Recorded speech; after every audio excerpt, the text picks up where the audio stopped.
We respectfully request the Sangha great virtues for the sake of this assembly and all living beings.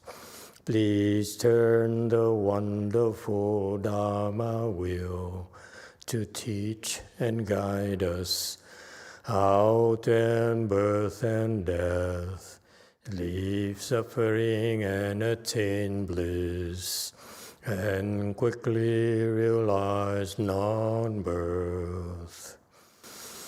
Cung thính Đại Đức Tăng Thịnh, Ni thứ Pháp hội cấp nhất thiết chúng sanh, thịnh chuyên diệu pháp luân giao đạo ngã mộng, như há liêu sanh thoát tư ly khổ đạo lạc, tất chứng vô sanh.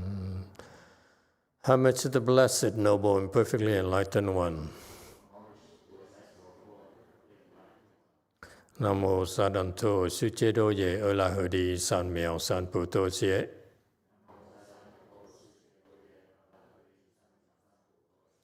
Nam mô Thạc Thạc Tha Tô Già Đà Gia A La Ha Đế Tam Miệu Tam Bồ Đà Tọa.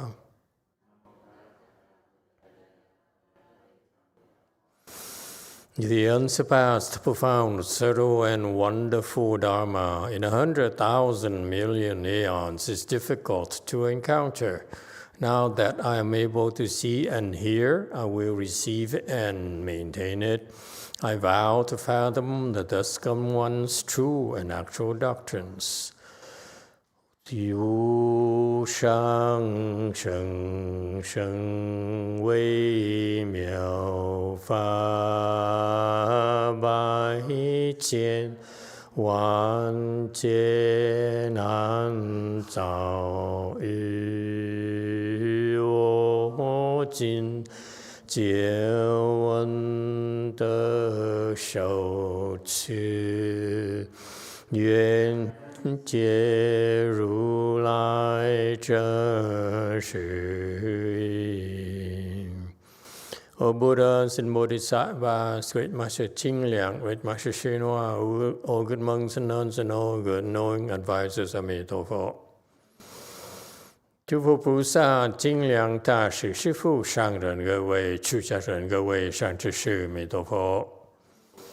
Chư Phật Bồ Tát, kính thưa Thanh Lương Đại sư Hòa Thượng Tiến Hóa, quý thầy cô và quý vị thiện sư Thích Ca Di Đà Phật. Hello everyone, today is the 7th of November 2025. Thank you for joining our discussion of the prologue to the Avatamsaka Sutra. We're on slide 1553. This area here, he's discussing near the end of the first type of teaching in the Xianshou school of Buddhism. Great Master Xianshou divided the Buddhist teaching into four periods, and he talked about the first period being the Hinayana period, where you learn to be a sound hearer or conditioned enlightened one. And then the next period would be the beginning period, initial period, which is introduction to the great vehicle Dharma. So he went from small vehicle in the Hinayana teaching to big vehicle, the initial teaching. So this is near the end of the initial teaching, a discussion that great Master Ching Liang gave. And Master YongHua, even though he never finished high school, he went to 8th grade, I'm told, which is normal in China. When you live in a small village, and back then, you get the 8th grade. That's about it. Okay? and yet he was able to lecture on Buddhist sutras when he was young already to monks,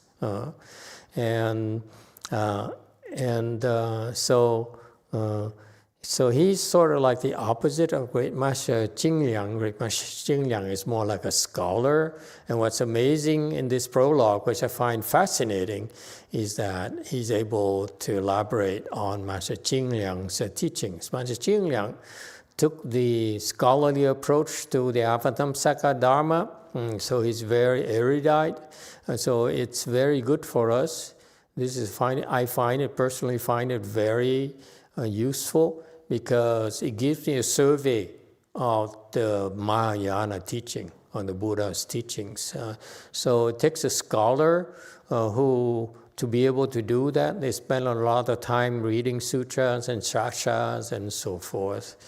And the premise of that is that Master Jingliang did this after he became enlightened, not before. This is also what happened to Master YongHua disciples.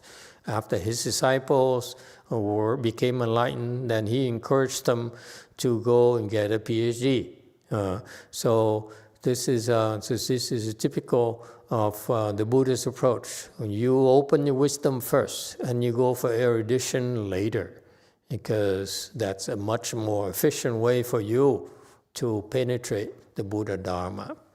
And Master YongHua is the opposite. He was really not that well educated, and yet he took the other route where he unfolded his wisdom, and he's able to comprehend the Avatamsaka Sutra. How is it possible?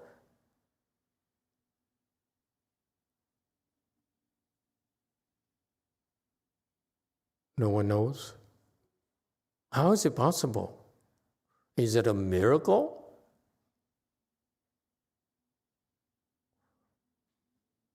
I know ordinary people, non-Buddhist people, are always looking for miracles. In Buddhism, we rarely have miracles. Okay, we have a lot of miracles. Actually, have too many miracles to talk about. So miracles in Buddhism becomes commonplace. That's why we don't mention the word miracles. We mention the word responses. If you talk about responses, Buddhist responses, the Buddhist disciples experience responses frequently. And my teacher, Master YongHua, would show off. He would, appear in your dream, during the daylight, during the daytime, and so forth, to teach you. So that's really miraculous. Okay, so Master YongHua, even though he was not particularly well-read, his approach was to build his kung-fu, and then in order to speak Dharma, then he studied the books. He studied what the other masters explained.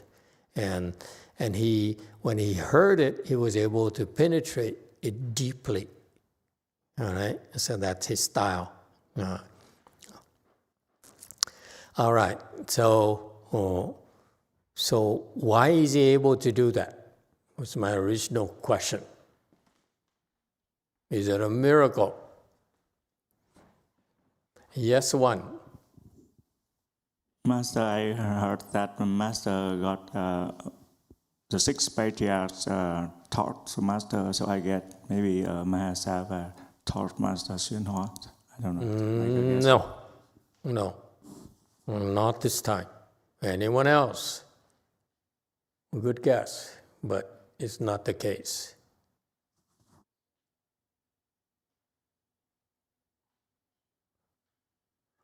Once your cultivation is never in vain, whatever you attain this lifetime, you'll be able to reach it again very easily next lifetimes if you have a chance to cultivate.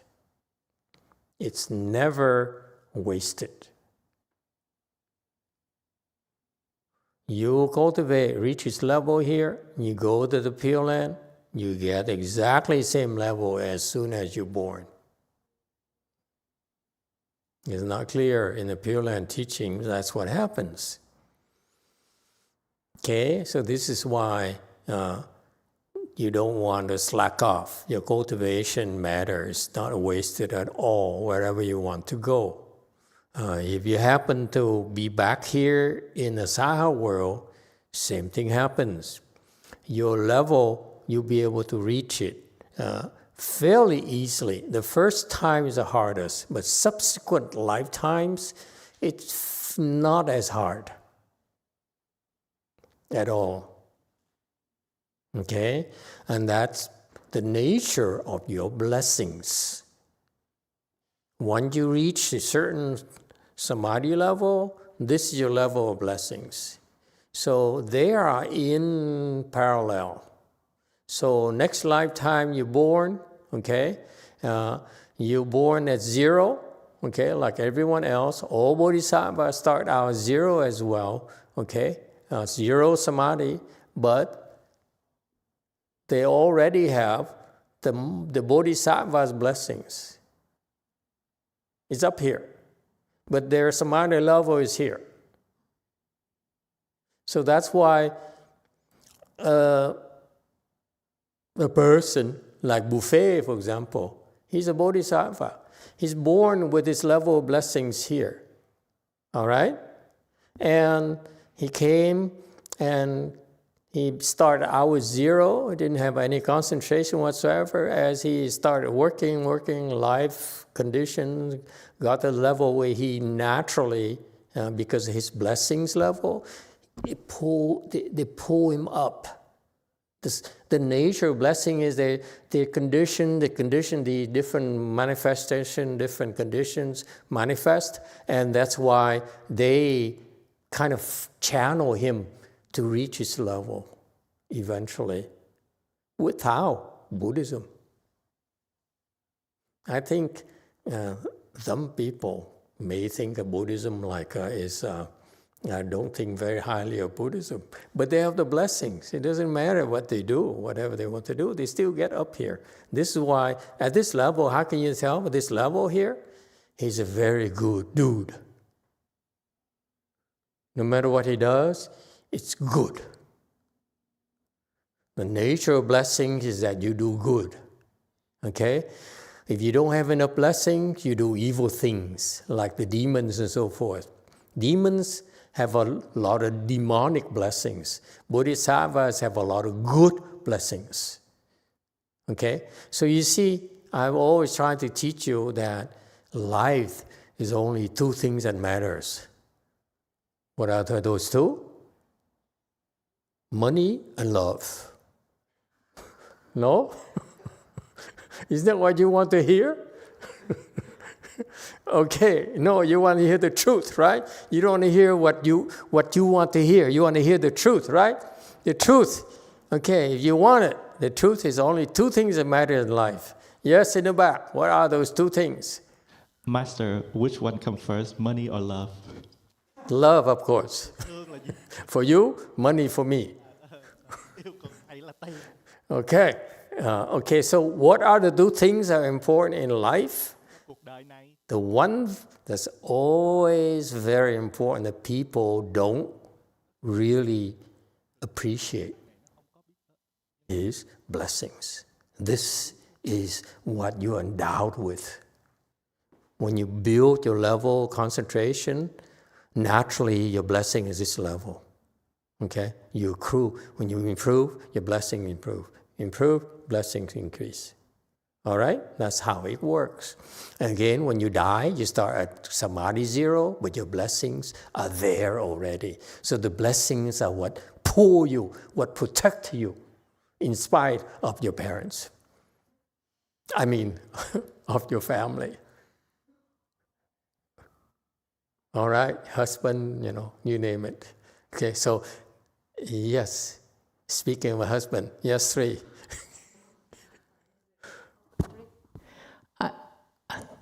Welcome, Master. Oh, thank you. Good to be back.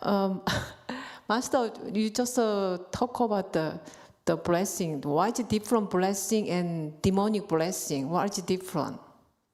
Because the blessings were created by good deeds. That's why they become good blessings. Yeah. When the blessing also can be created by doing evil deeds. How can say the blessing? Oh, well, they have their own type of blessings. Okay. You don't need to know. Actually, it's a little bit more involved than that. I'm just simplifying a lot. Okay, I just want to scare you. That's all. Don't do evil things. Don't hang out with evil friends or husbands or boyfriend. Okay, be careful. It matters. So you see the model. Blessings is what is yours. When you're born, you pre-program this level of blessings. And because this blessing, you get pulled in different directions, okay? And the nature of the blessing is such that no matter what, like Master Shinwa has a blessing to come to America, so he first wanted to go to Australia, okay? His blessing is such that they got him a professorship, and eventually they kicked him out. They said, oh, no, it's not for me here. So the blessings take care of you, you see? So they pull you invisibly, if you will. That's why it's critical for you to accrue blessings. So far, so good. Okay? And so, what about Master Shinwa? Why was he able to pick these things up just like that? Yes, Evan. Master YongHua is a bodhisattva. He's a bodhisattva, not a bodhisattva, but a mahasattva. Be careful. Bodhisattvas in our world can simply just be bodhisattvas. We don't think much of bodhisattvas. Okay? But mahasattva, we pay attention. All right. He's a mahasattva. All right? Let me simplify it for you.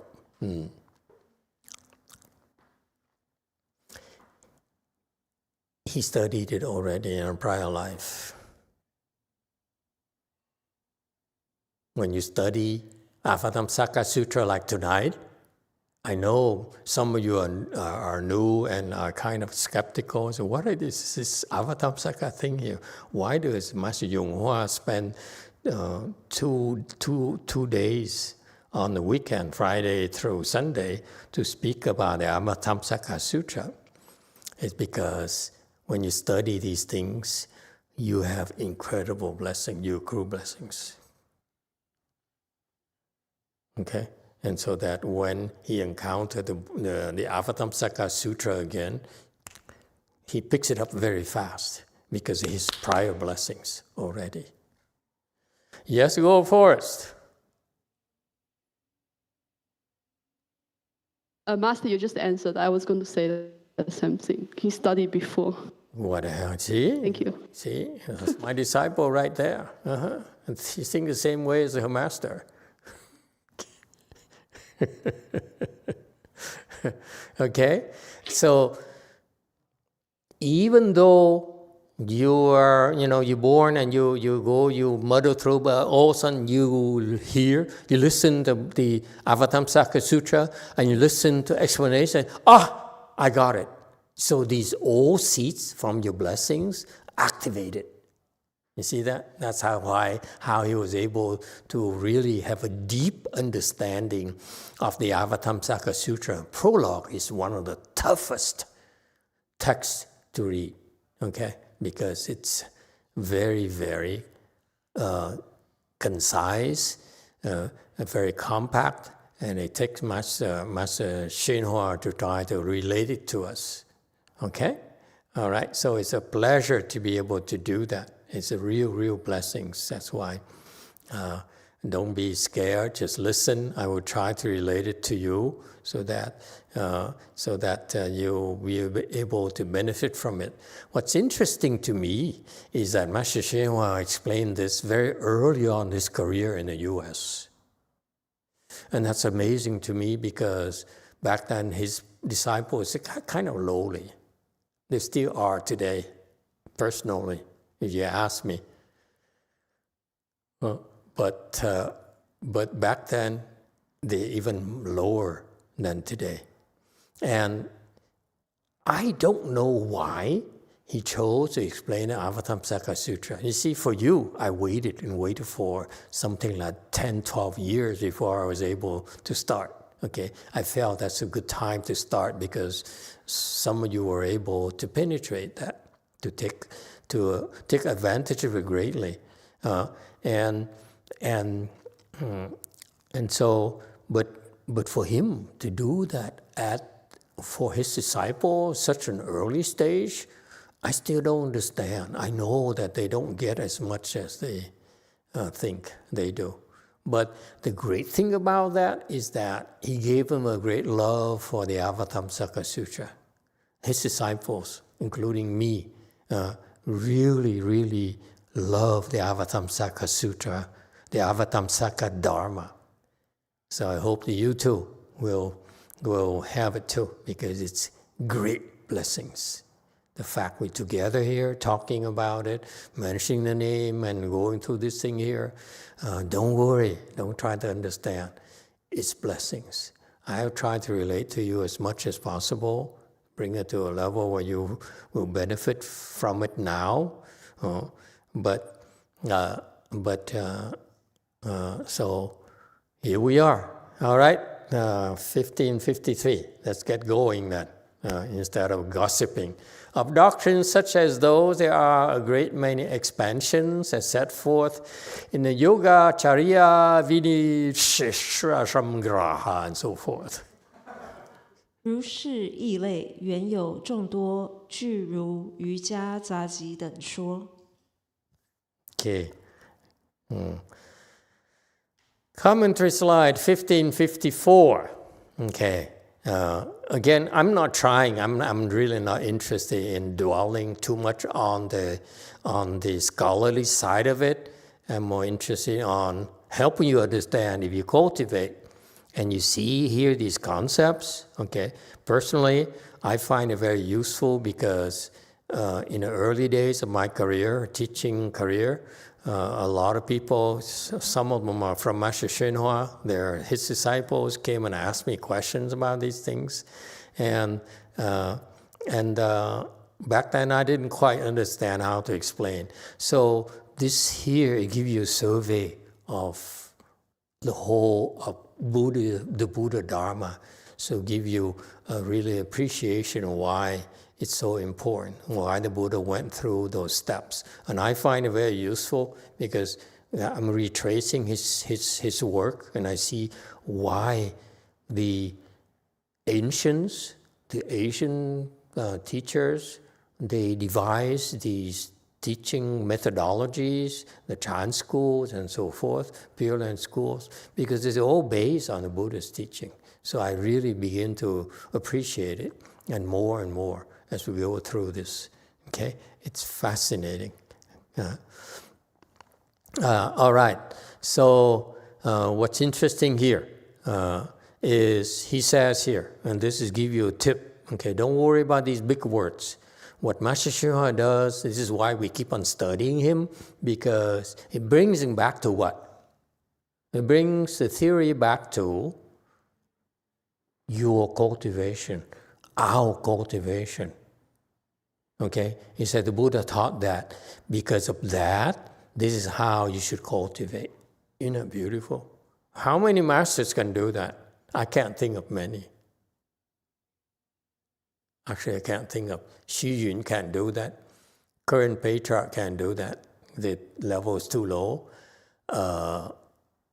Most of the patriarchs I studied years ago would not be able to do that. The famous masters are not able to do that. The more famous they are, the less likely they are able to do that nowadays. And then there are great masters like Master Tuta, Master Bodhidharma, and so forth. They're way beyond a sixth patriarch, way beyond that. And then fifth patriarch is kind of not good enough, if you ask me. Okay, so Buddhism is all over. It's kind of cool. Go first. Go ahead. Sorry, Master. I hope I didn't miss it, but did you say what's the other one of the two most important things in life? One is blessing. Is the other one? Someone was paying attention. I thought I'd get away with it.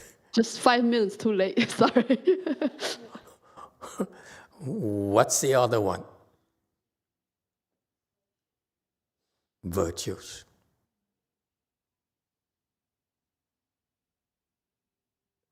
Okay, only two things in life that matter: blessings and virtue. So you accrue blessings by doing good, and virtues by making sacrifices for the greater good. You do that, you'll be fine. You teach your children to believe in that, they'll be fine. Don't worry about it. Let them goof off, they will do the things, but eventually those two things will straighten them out and bring them to the promised land. Okay? Because you cannot control them. You cannot control our destinies, let alone theirs. So you help them do two things. Teach them only two things. Blessings, okay? Meaning deliver, meaning perform. You don't talk. You don't promise. You don't scam people. Okay? And virtues. Okay, I was telling my disciples, if you want to cultivate what's being virtue, being truthful. Okay? You have to be true. You have to be truthful. It takes a lot longer for a monk to be truthful. If you promise people and you kiss people's hands and so forth and praise them, yes, you become famous, and so a lot faster. But it's a house of cards. It crumbles when there's pressure. Okay?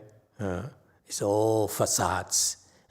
Cultivating your core. Okay? It's nurturing your Buddha nature. And the Buddha nature is true. Okay? The truth. Don't worry. In order to cultivate the truth, to be truthful, you have to pay the price. You have to take the test, pass the test. All right. He says here, cultivation, the completion of conditioned Dharma is a subject that the 4 marks discussed before, leads to the attaining non-after reward body. That is true suchness of nirvana. Okay, so we talk about the 3 bodies of the Buddha: transformation body, okay, and then reward body, and then the Dharma body. Okay, he's talking about reward body here. And what's interesting here, he says here, when you cultivate, when we cultivate, our cultivation is based on conditioned Dharma, meaning we cultivate based on our own conditions. You're a woman, you cultivate like a woman. You're a mother, you cultivate like a mother. You're a brother, you cultivate like a brother, and so forth. All right? And so those are conditioned, okay? Your conditions, our individual conditions, okay? And the 4 marks, meaning that it takes time. It's not that fast. If you expect for a quick fix, you won't find it here. Okay, the 4 marks are: there's birth, there is dwelling, there is change, there's decay. Meaning that you're born, you cultivate, and you get improved something, and then eventually you get old and you die. Okay, and you start over again and over and over and over. Okay, for Master Hsuan, for example, to get what he did took a lot of lifetimes. Okay. Could say he's a trillionaire. Okay? Could you believe that? That richest man now is a trillionaire by conning his shareholders and conning everyone. It's amazing how the world works. Okay, so Master Hsuan Hua went through countless lifetimes to get where he is today. Okay, so that's what he's talking about, the 4 marks. Okay, and eventually all these, every time he's born, he cultivate according to his condition. He's born, for example, the last lifetime here was as in China, in Mongolia, short man, okay, Chinese, and so forth, okay? And so those are the conditions that he was pre-programmed to come, okay? And will lead to the attainment of non-outflow reward, meaning that his reward body is about, is being formed already, okay? And what you need to know, there's this reward body here, is what the Buddhas use to teach bodhisattvas. So he's up there, way up there. And he says that cultivation, whether it's Master Hsuan Hua or us, is based on seeds of consciousness subject to production and extinction. You see, it's consistent with the prior 2 sentences. Okay, and so this is what fundamentally the Buddhist students are taught. Okay, that you use the production and extinction, meaning the 4 marks, meaning your lifetime there, you work, you cultivate, and you're progressing. And again, I'm reminding you, it's never wasted. Okay, this is why we're doing this. If Buddhas and Bodhisattvas explain Sutra, explain Dharma to you, teach you Chan, and spend time with you, you think they'd be wasting the time? They'd be wasting your time? There's no wisdom there if that's the case. Bodhisattvas are supposed to be beings with wisdom. They don't waste your time. When you see the pattern where they keep on lecturing sutra, they keep on teaching Chan and so forth, it clearly is beneficial for you. All right? And because they themselves went through what you're going through. All right? But for all these temporary things, all the inconveniences that we're going through, actually it's helping us for something very wonderful that you will get the reward body. Okay, again, as I said, Master Hsuan Hua has it already. Not quite fully formed, but not perfected yet, but it's there. All right. Next, of the initial teachings, doctrines, such as these, so they were talking about that, which are not perfectly fused, interpenetrate, or mutually unobstructive. And so what he's talking about, the initial teaching of the Buddha is about production and extinction and using condition to get the unconditioned. Okay, those are considered initial teaching by Master Hsuan Hua. Okay, and he says that, and this relates back to, this is actually helped save me time.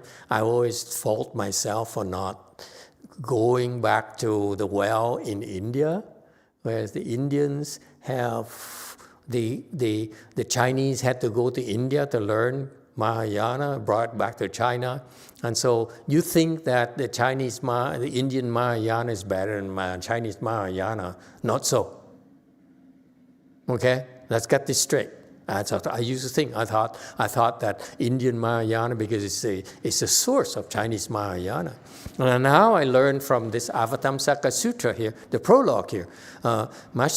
This is Master Jingliang, who says, the Indian teachings have 2 major schools. Dharma Mark schools, we talked about a couple of years ago, and Dharma Nature school. When Master Xuanzhan went to India to learn Buddhism, okay, he first wanted to go into a Dharma Mark school, but somehow he was prevented from going there. He couldn't get in. Okay? And that's again, as an example of his blessings. Because he was going to Dharma Mark School, which is basically initial school. Okay? Initial teachings. He'll be wasting his time. He only have 14, 15 years in India. You don't want to waste too much time. Okay? So that's again an example for you of the nature of your blessings. Even though Master Xuanzang wanted to learn, and he said, the Dharma Mark School is the closest to me, is the most available to me, so he tried to get in. He could not. And then eventually he bounced off to Dharma Nature School, which is what Master Xuanzang is referring to. Okay, Dharma marks is what we just talked about. The 4 marks, the condition, and you get to the unconditioned. That's the Dharma mark school. Dharma nature, he says, way beyond that. Okay, and let's talk about everything is perfectly fused, interpenetrating, mutually unobstructive. And it'll be clear a little bit later. So I want you to be exposed to this concept. There's no obstruction. It's beautiful. There's no obstruction. Okay? Nothing can stop you. Isn't that powerful? Your practice, your life is such that nothing can stop you. Not your dad, not your husband,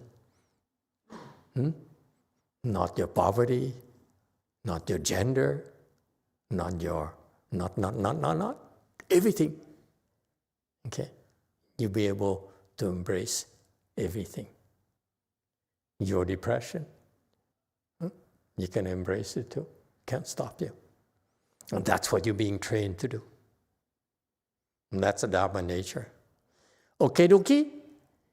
Yeah, cool. So what do you want? You want to learn Dharma marks? Well, I teach you, there's production, extinction. You do this, we become fourth stage Arhat. Isn't that cool? And that's very difficult for you to get to, for most people to get to. All right. Questions? Am I the only one who's enjoying this? It's just like the other of you, oh yeah? You're sort of putting up with me, aren't you? He says, this old monk, let's indulge him a little. I see pity in your eyes. Yes, back there. Master, it sounds like everything has been preconditioned. It's like everything is angbai. So we just follow it. Is there anything new that we can gain? Yeah, you get here, everything preconditioned for you to get here, but then when you get here, you have to go further. That's why you're here. What kind of nonsense is that? He only bring you to this level because of your blessings. But once you get here, okay, all this temple, all this assembly, all the things we have here is designed to help you go up. Got that? Thank you, Master. Next, 1556. It's hard to be myself. So lonely sometimes. When I tell you, this is so much fun, you say, it must be nice. Yeah. All right. Next slide. The Dharma Nature School. See, now, this is why I start by telling you, I love it because I realize that you don't need to go to India to learn the Dharma Mark School because, yuck. Now he's talking about Dharma Nature School. And I would tell you again that that's a better school, but it's not better than Chinese Mahayana. That's why I don't plan to study Sanskrit. I don't give a darn about translation from Sanskrit. Okay? The way these guys, Master Hsuan disciples, I got a degree in Chinese, I got a degree in English, I got a degree, PhD in Sanskrit and so forth. So I'm a specialist in translation. Fat chance. You know expert. Expert is your wisdom, not the language.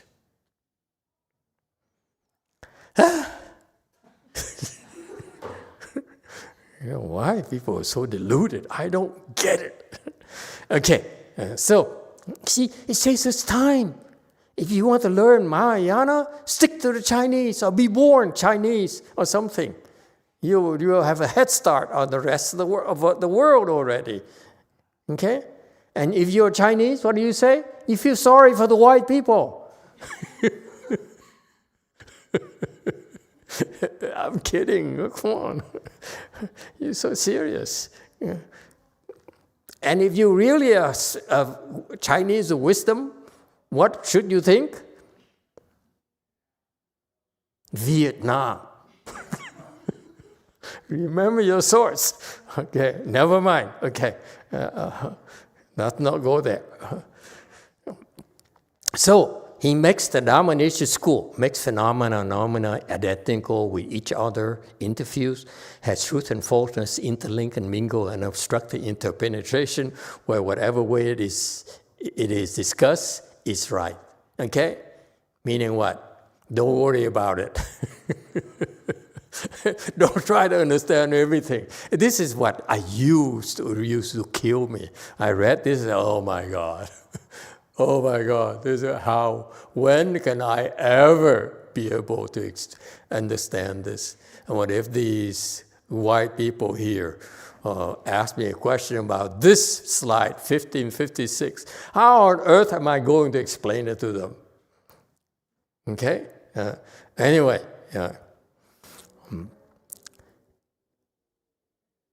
interviews unobstructed, that's Avatamsaka. Okay? There's no obstruction. Okay? So that's why I don't need to be rich. When you make money, your money is my money. Interviews. Yeah, thank you. Okay? So very much like Malcolm's accord is my accord. Everything is interviews. Okay, isn't that cool? No obstructions. So that's why when I feel like I say, hey, Malcolm, can I get a ride from you, buddy? Sure, see what I mean? I don't really need to worry about maintenance and car payments. All right? So isn't that nice? There's no obstructions, okay? And that's wisdom.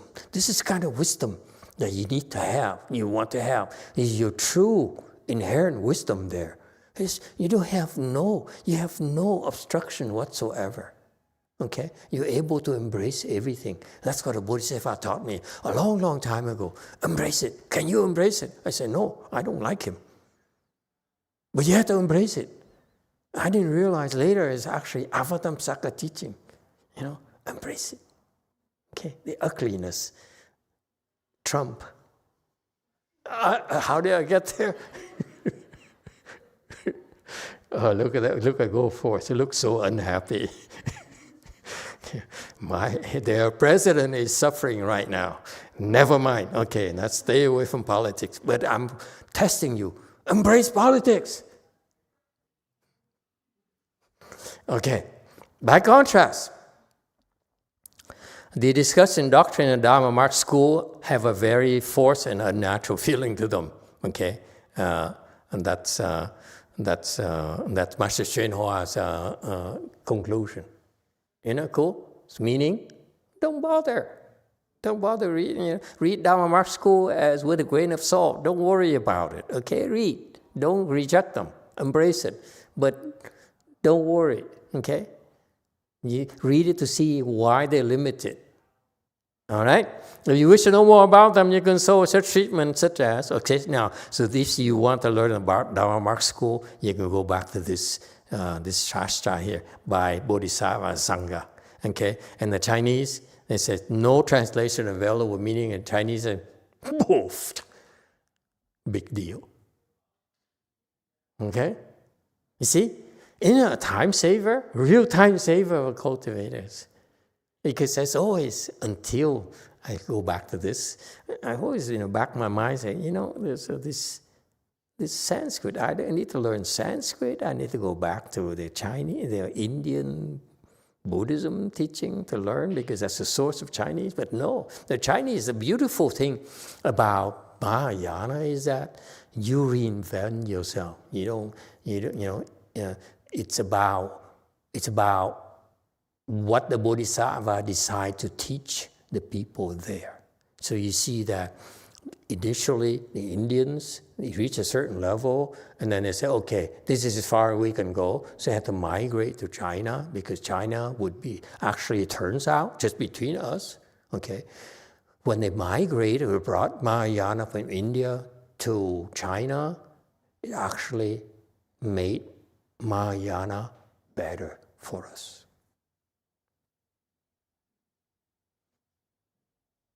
Okay? Now it's here in the US. So your job to make it better for the Chinese. All right? All right, so I loved it. I said, I don't need to go to the India. I don't need to learn Sanskrit now. Not a good use of my time. Too old to learn anyway. 1557, in the third, the final teaching, there's little talk of Dharma marks and much discussion on Dharma nature, and what is said on Dharma marks is also brought back to the nature. 三宗教中，少说法相，多说法性，所说法相亦会归性。 Okay? And again, I don't want you, when I talk about these things, I don't want you now to look at the Indians and you guys are inferior. No, what is it? Embrace it. Okay? Embrace it, because we owe them. The Chinese owe the Indians, because the Indian system, that's why the Chinese say, okay, I can be better than this. Okay? So don't be judgmental. Okay? Slide 1558. The Xianshou flower adornment, the school's 5 teachings. Okay? 华严宗, 五教. We already he talked about 5, excuse me. The first is a small teaching, okay? Second, which is the Hinayana teaching. There was a store teaching for the small vehicle. Then we discussed, they discussed the second or initial teaching, Shu Jiao, okay? Which starts to present a great vehicle. It talks primarily Dharma marks. So far, so good. So some of these Buddhist jargons is good for you to know in the concept of the Avatamsaka teaching. All right? With little discussion on Dharma nature.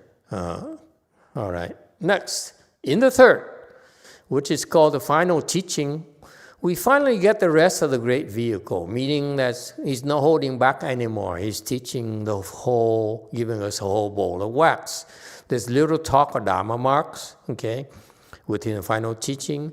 And what is said of Dharma marks is also brought back on Dharma nature, meaning that Dharma marks is only introduction to Dharma nature. It leads you to a complete concept, okay? And what he says here, interesting here, again, in the context of why the Chinese teaching are such, it says that because of this principle, this is where these sayings came from. The path of language is cut off, and the place of the mind's workings is vanished. It vanishes. Okay? And so what it says here, and this is what the Chan school adopted, if you will. It says, basically in the Chan school, we learn that the mind's activities and realm, they're both extinguished. Okay? Don't try to make sense. It doesn't have to make sense to you, but eventually, when you reach the top level of Chan, you will understand the mind's activities and the realms are extinguished. Okay? Even Chan vanishes. All right? So, and and the path of language is cut off, meaning that you cannot express it. There's no way to express it. No way to relate to you via language. Okay? And not just, it's beyond words, it's beyond language, but also beyond mind.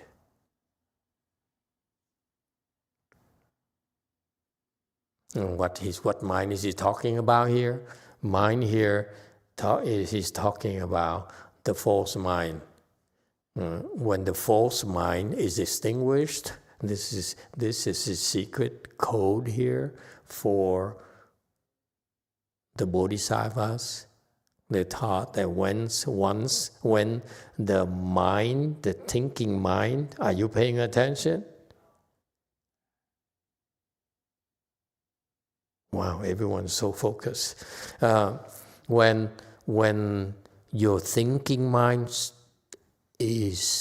dies, is extinguished, that's when your true mind comes to life.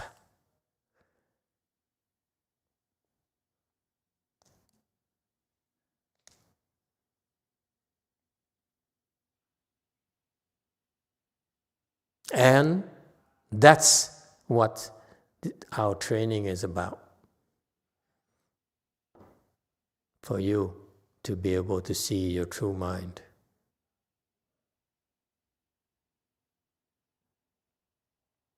Don't settle for anything less than that. I insist. Otherwise, you waste your time.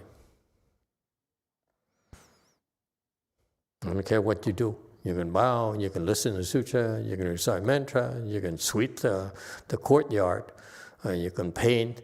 If you like Master Z, you can I don't know, peel off my stucco here all day. All that, believe it or not, to bring you here. Okay? All right. What is he talking about? And all these important concepts. That's why once you understand this overview of this thing, you say, that's why we talk about emptiness. That's why we talk about existence, true existence, and so forth. Wonderful existence. So he says, this belongs to emptiness. Okay? What? It's no more language, therefore it's empty. That's one level of emptiness, one aspect of emptiness. The mind and its working is distinguished. Also emptiness. Okedoki. That's why emptiness is something you will experience yourself. Whereas the preceding initial teaching belongs to existence. You see, now they help you contrast why initial teaching, why final teaching. Initial teaching is basically existence. They talk about conditions, your conditions, leading to your enlightenment, so to the unconditioned, so forth. They're still existent. Whereas here, emptiness is you drop everything. You're attached to nothing. Okay?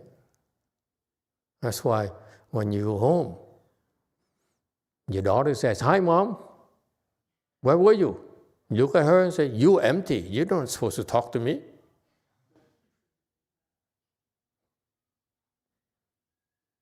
Okay? All right.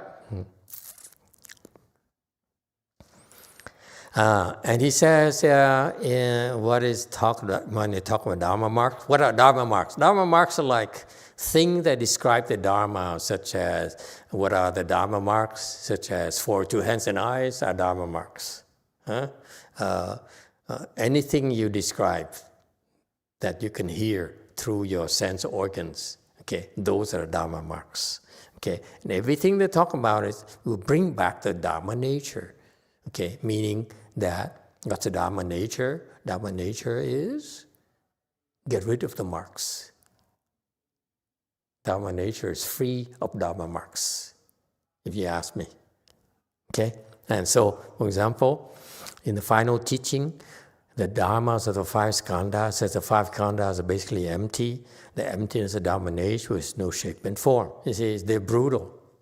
At least in initial school, they explain to you the five skandhas, okay? Like I tried to explain to you something like 15 years ago at Lu Mountain Temple, okay? And you wouldn't believe it back then, 15 years ago. I had to read. I read a lot when I was a novice at Master Hsu's temples, things about the five skandhas, because there's so many masters who explain the five skandhas. Okay, and even Master Hsu's explanation of five skandhas still have a lot of holes in my mind. So I look for more explanations, and it turns out most of the other explanations are confused. I didn't even know that. So when I started teaching 15 years ago, there are very few people who were able to understand the five skandhas. Yeah. Okay. Mm-hmm. And so all those, everything that we discussed at Dharma marks, the five skandhas and so forth, is here, basically are empty. Okay. And so the idea here, folks, is that we teaching you here, and the Avatamsaka teaching here is that we may start with Dharma marks like the five skandhas. Eventually, will bring you to your disassociating yourself with attaching even the understanding of that. Okay? So you have to undo that knowledge as well. Okay? To the point where the more you know, the more humble you are. Because you're still attached to what you know. It's not until you reach the level where you're not attached to your knowledge anymore, that's when you're closer to home. Does it help? No, it doesn't help. It's okay. You losers. 1562. The eighth consciousness established coincides with the thus come one treasury set as according with conditions. 所立八事，通如来藏，随缘成立。 Okay. Again, this brings back memories, certainly, because it's frightening to me. All these words didn't mean anything 25 years ago when I read it. Eighth consciousness established by final teaching. So the final teaching also goes in this Dharma concept called eighth consciousness. It says here, eighth consciousness is the final teaching of Buddhism that the Buddha really wanted you to know. He started talking about eighth consciousness, but actually, eventually, it's only bring you, the objective is bring you to the understanding that it's not subject to production and extinction. So far, so good. And a turning of consciousness into wisdom. The eighth consciousness will become the great perfect mirror of wisdom. So it coincides with the thus come one's treasury. Okay. It says, listen and let go. Okay. Don't try to understand. Okay. You're quite a ways from that. A few million lifetimes. So be kind to yourself. The Sratana Sutra has a detailed discussion on how the seven elements of all the nature treasury of thus come one. What have this thing called the treasury of thus come one? Ru Lai Zang. Okay, this is all the treasures in the world. If you are attached to gold, okay, or nowadays Bitcoin, if you're even more technically savvy, plutonium, because you need nuclear power nowadays to run these data centers and so forth. Okay, all of that is part of the treasury of the thus come one. Isn't it wonderful to know that all the gold mines they make a big fuss out of, the silver mines, rare earth elements that Trumpy is fighting the Chinese for. Okay? A part of the treasury of this come one. We own it. Okay? That's why I said, what Chinese have, I have. What is Chinese is mine. Vietnam. Okay? Got that? Someday you understand. So next angle, the Shrangama Sutra. Okay, highly recommended for you. You should read his explanation of Shrangama Sutra, and after you read it, it will help you make you more humble. Okay, there's a lot of things there that you don't understand. I don't understand either, so I don't dare elaborate. Have a detailed discussion on 7 elements. All the nature of Jivataskam one. Should understand what the Qi Da, meaning the great 7, the 7 elements. Qi Da will be detailed later. Di, Shui, Ho, Feng, Gong, Jian, and Shui. And what's that? Shu. This is Shu. Yeah, I'm learning. 10 years ago, I refused to learn simplified Chinese. Now all my Chinese disciples, use simplified. So Master is joining the party. Before, I only have one disciple who would use simplified. I refuse to learn simplified. I don't read simplified. Now I read simplified. Thank you. Sure, right here. Okay, yes, sir. 6. Master, I'm still stuck on the previous slide. So when you say not attached to Dharma, can you elaborate? What does it mean? It doesn't mean you forget about the Dharma, right? No, you learn all this. You have to learn small vehicle concept to go to initial teaching, go to final teaching. All those are simply intermediate steps for you to go through. Don't reject them. I tell you that because I'm referring to the scholars and the people even who made it and say, okay, now I made it, I'm done. No, you still keep going because all the training, all the things we teach you, we train you with, are basically a journey for you to get there. You're supposed to learn. You're supposed to try your best to learn. Don't question why is he teaching the prologue, for example. Now, after 3-4 years, you see prologue is very useful to me and to you as well. It saves you time and prepares you to be in the future. When you're lecturing, people walk in and say, the Vasha Sutra is so and so, and you look at, but it's not really the ultimate teaching of the Buddha. Did you know that? Have you learned that? My teacher told me that. Master YongHua told me that. Okay? You see, so you're supposed to learn. We embrace it. We don't reject anything. But don't be self-satisfied thinking you know everything either. There's so much to learn. That's part of the fun. Okay? Did I answer your question? No, he has to think about it.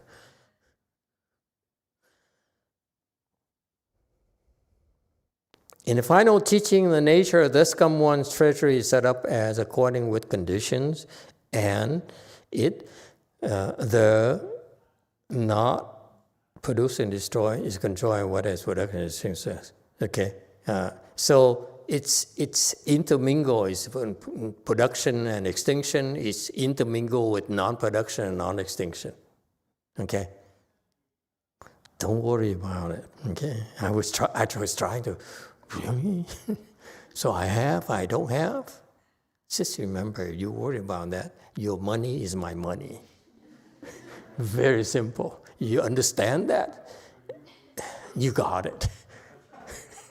You don't understand? You still hesitate? You aren't there yet. Did I see a 9 wanted to say something? we have a YouTube comment, Master, from Cordelia. Emitofuo, Master, if we do Hands and Eyes number 22, can we use it to find the treasury of the thus come ones underneath the earth? Absolutely. You're welcome to try it.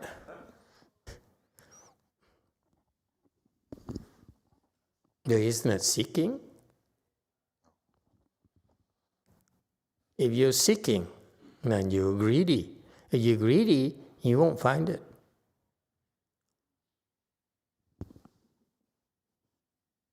Think about that, okay?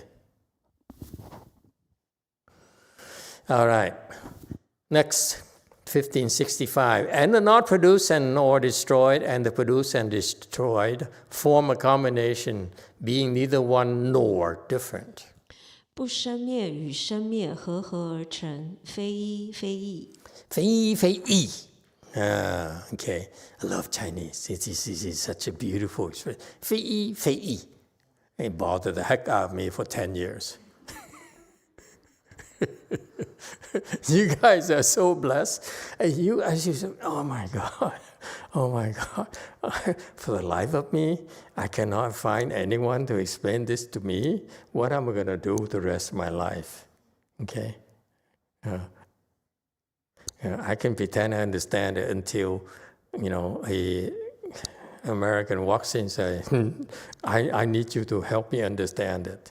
How can you do that if you don't understand yourself? Okay. Combination.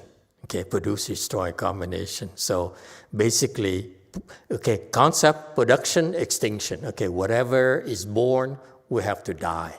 That's all of us, including Shakyamuni Buddha. Okay? You fall in love, you will fall out of love. That's life. Okay? I like to think the other way. I fall out of love, then therefore I will fall in love. Okay, I hope it helps. Don't be depressed. Look at Mama and say, this is too much for me.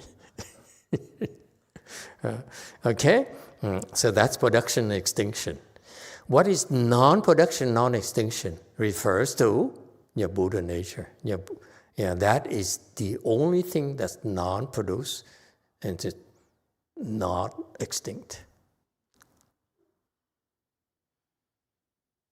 So far, so good. That's it. And production and extinction is not different from non-production and non-extinction. It will be a little bit clearer over later. Okay, so it's neither now. They're not two different things. Neither one nor different. Okay, 非一非异. Yes, 9. Emitofuo, Master. Whenever I hear these many times where they do like all and none kind of like statements, I just accept it for what it is, and I don't try to understand it. But is there any way to practically apply it to your life? No, it's totally useless. You can't sell it. You can't make money of it. You can't brag about it because you really understand not one, not different, 非一, and not one and not different. Okay, you really understand it. There's nothing to talk about. That's so sad about it. You work so hard, billions of lifetime, you get there, you can't talk about it. When your wife asks me, what have you got after all this hard work you put in? You look at her. And that is what we call the 8th great element, great love. Sounds good, huh? I just made up another 8th element.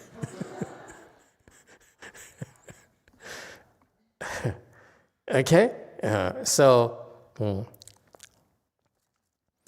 he says here, eighth consciousness in initial teaching was produced and destroyed, but in the final teaching, it's neither produced nor destroyed. Okay.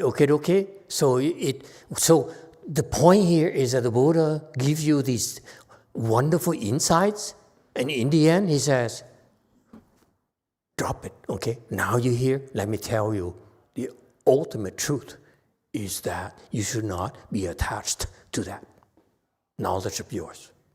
All right? That's the philosophy behind this. Whatever you know, eventually you have to drop it. That's the ultimate. Yes, 7. That's why Mama doesn't have. He said, I don't care whether I get it or not. Eventually I drop it. So what do I care? Yeah? Yes, 7. Master, when you said Buddha nature is not produced or destroyed, did you mean that Buddha nature is always there, so it does not go through the cycle? No. What do you mean? It's always there. The Buddha's nature is always there. Okay? That's a wonderful thing about it. It's always there. What we're experiencing right now is like watching a movie. We're living in like, what is his name again? The guy, Korean guy? Chung-in. That's what I don't know his current name. But anyway, that's what he says. You are in, to call it what? In a matrix. In the matrix. I love it. He has wisdom, this guy. The matrix owns you. Yes, 9. You say you don't know what it is, go watch the movie. Don't look at me like that, Jesus. This is from YouTube from Vicky. Hello, Master. If my money is your money, then are your blessings my blessings? No. Thank you. Not at all. My blessings will never go to you. All right? Why not? I have a good reason. If all my blessings go to you, then there's nothing left for everyone else. So it's best I keep them. Okay. All right? Okay, another jargon for you. Look at my Korean disciple. These people, you don't have to see this. I see this every single time I speak Dharma.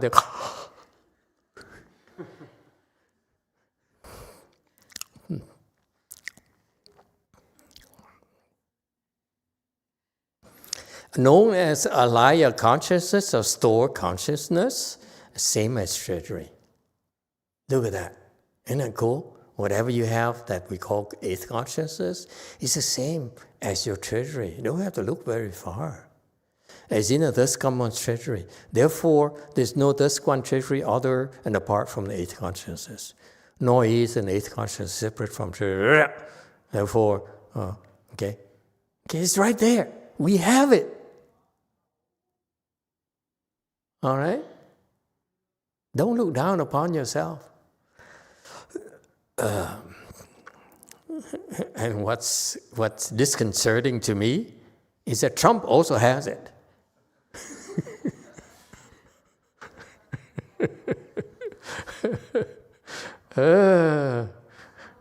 I can embrace my Republican disciples and go forth. That I can do. Never mind. Okay. In our thus come storehouse or treasury, too many waves have been stirred up, like the waves in the sea. And there are lots of waves in our eighth consciousness too. Yes, go for it. If it's political commentary, hold it. No, Master. Okay, thank you. Political. Not political, yeah. So, Master, then the eighth consciousness, is it also the same as the Buddha nature, or is it different? It is a Buddha nature as well. If you can transform it, you'll become your Buddha nature.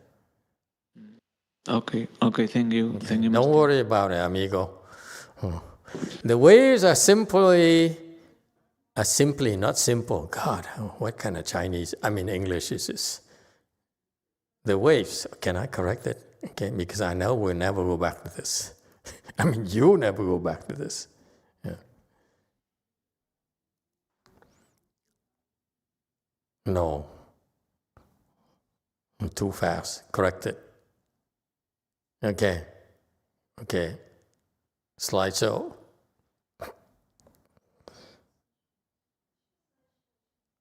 Okay. So, thank you. Very fast. The waves, okay? The thoughts, okay? The waves of the thoughts are like the thoughts in our minds are waves, okay? That stir up our treasury. So if all you have to do is get rid of your thoughts, and then you have access to your treasury. And you have limitless wealth and riches. We're not talking about my money ain't nothing. My blessings ain't a lot better, okay? Are a lot better, okay? Anyway, the waves are simply our false thoughts, okay? You hear this, what do? I want you to hear this and be proactive. If the waves are our false thoughts, meaning our thoughts are not desirable, don't be so attached to them. Don't be so proud of them. Say, I'm so smart. I can figure it out. Nothing I can figure it out. That's a false thought. Okay? Our subtle delusion, co-delusion, okay? All delusion are waves. And it says in these verses, the Chinese have a lot of verses, how plentiful the three store that cannot be exhausted. Okay, so that eighth consciousness there, okay, yeah, good idea. If you were sleepy, stand up and walk back and forth. Jesus Christ.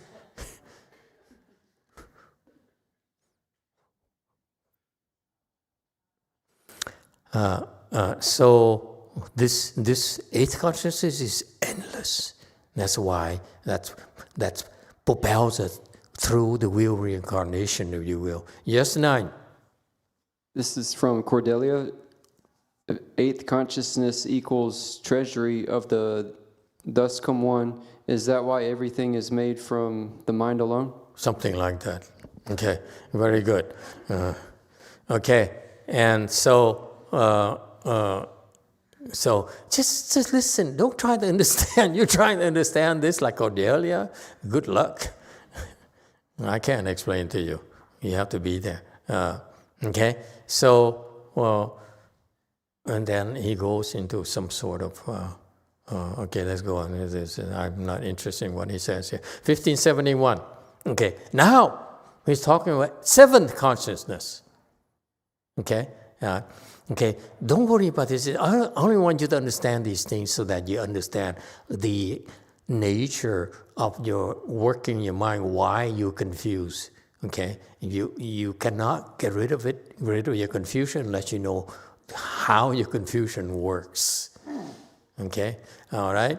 And so there's eighth consciousness, we learn about that, okay, that has everything, okay?